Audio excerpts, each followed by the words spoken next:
আপুনি সোধাৰ দৰে ডেফিনেটলি এইটো 2026 প্ৰস্তুতি। আমি মানে 2026 বিৰোধী দলবিলাকে ঐক্যবদ্ধ হৈ বিজেপি আৰু AIDF এই দুইটা দলক আমি যিকোনো প্ৰকাৰে এবাৰ উৎখাত কৰিব খুজিছোঁ। আৰু সেইকাৰণে 2024 চনৰ 26 অক্টোবৰ তাৰিখৰ পৰা মই ঘৰলৈকে যোৱা নাই। 2024 চনৰ 26 অক্টোবৰ তাৰিখৰ পৰা মই প্ৰত্যেক দিনা ৰাইজৰ মাজত কটাইছোঁ। কেতিয়াবা শদিয়ালৈ গৈছোঁ, কেতিয়াবা ডিব্ৰুগড়লৈ গৈছোঁ, কেতিয়াবা গোৱালপাৰালৈ গৈছোঁ, কেতিয়াবা নগাঁৱত আছোঁ, কেতিয়াবা মই বৰাক উপত্যকালৈ গৈছোঁ, কেতিয়াবা মই কাৰ্বি আংলঙলৈ গৈছিলোঁ, কেতিয়াবা মই শিৱসাগৰত আছোঁ, কেতিয়াবা মই আকৌ লখিমপুৰ বা ধেমাজিত আছোঁ। মুঠতে যোৱা 26 অক্টোবৰ তাৰিখৰ পৰা কেৱল আৰু কেৱল ৰাইজৰ মাজত আছোঁ।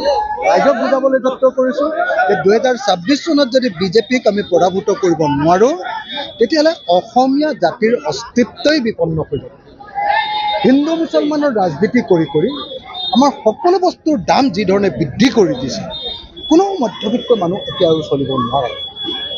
আমাৰ দেশৰ গোটেইবিলাক সম্পদ যি ধৰণে বিজেপি চৰকাৰে কেইটামান কোম্পানীক বিক্ৰী কৰি দিছে।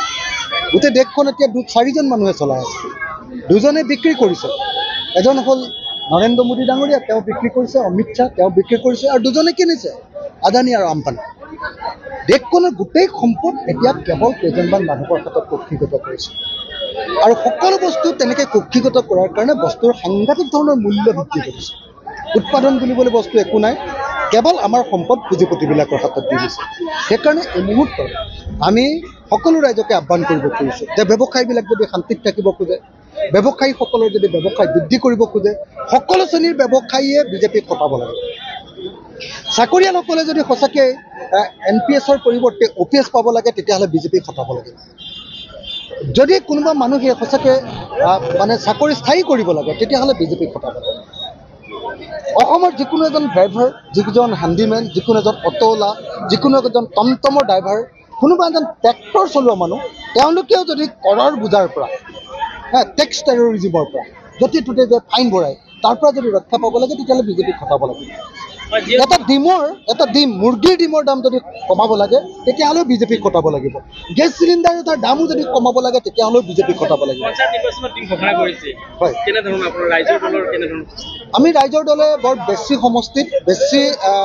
সমষ্টিত আমি পঞ্চায়ত নিৰ্বাচন দেখিলোঁ। এইকাৰণে যাতে পঞ্চায়ত নিৰ্বাচনত আমাৰ বিৰোধীৰ মাজত ভাগ ভাগ হৈ আমি যাতে কেতিয়াও বিজেপি আৰু AGPক জয়ী কৰাব নোৱাৰোঁ।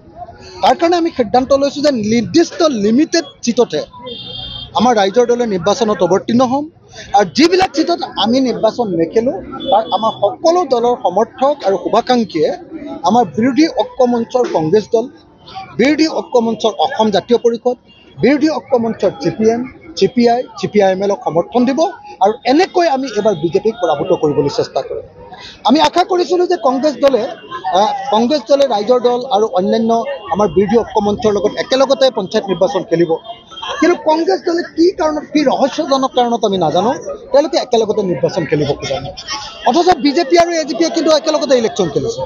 ভূপেন বৰা ডাঙৰীয়াক আমি কিমানবাৰ ক'লোঁ যে আমি একেলগে ইলেকশ্যন খেলিব লাগে। তেখেতে ক'লে যে নহয়, মানে ইমান পঞ্চায়তত ইমান ছিট আছে, এইবিলাকততো অসম্ভৱ এনেকৈ বুজাবুজি কৰাটো, গতিকে জিলা ভিত্তিক হ'ব। এতিয়া জিলা ভিত্তিকো কোনো ধৰণৰ বুজাবুজি কৰিবৰ কাৰণে নিৰ্দেশ দিয়া দেখা নাই। নাই, কেতিয়াও নহয়। 26ৰ নিৰ্বাচন যাতে আমি একেলগে খেলিব পাৰোঁ, এটা বস্তু সকলোৱে মনত ৰাখিব লাগিব। কংগ্ৰেছেও এইটো মনত ৰাখিব লাগিব যে আজি যদি ৰাভা হাছং এলেকাত যদি আমি একেলগে খেলিহেঁতেন নিশ্চয় কংগ্ৰেছৰ অৱস্থা এইটো নহয়। আজি ৰাভা হাছং এলেকাত এজন মাত্ৰ কংগ্ৰেছৰ প্ৰাৰ্থীয়ে জয়ী কৰিছে। সেইজন কোন? সেইজন আমাৰ কৃষক মুক্তি সংগ্ৰাম সমিতিৰ গোৱালপাৰা জিলাৰ যোৱা 12 বছৰৰ সভাপতিজন। 12 বছৰৰ সভাপতি, তেওঁক আমি দি দিছোঁ কাৰণে তেওঁ জিকিছে। তেওঁ নিজৰ শক্তিৰে জিকিছে। কংগ্ৰেছে ক'ব পৰা হৈছে অন্ততঃ যে এজন জিকিলে, সেইজন আমি দিছোঁ।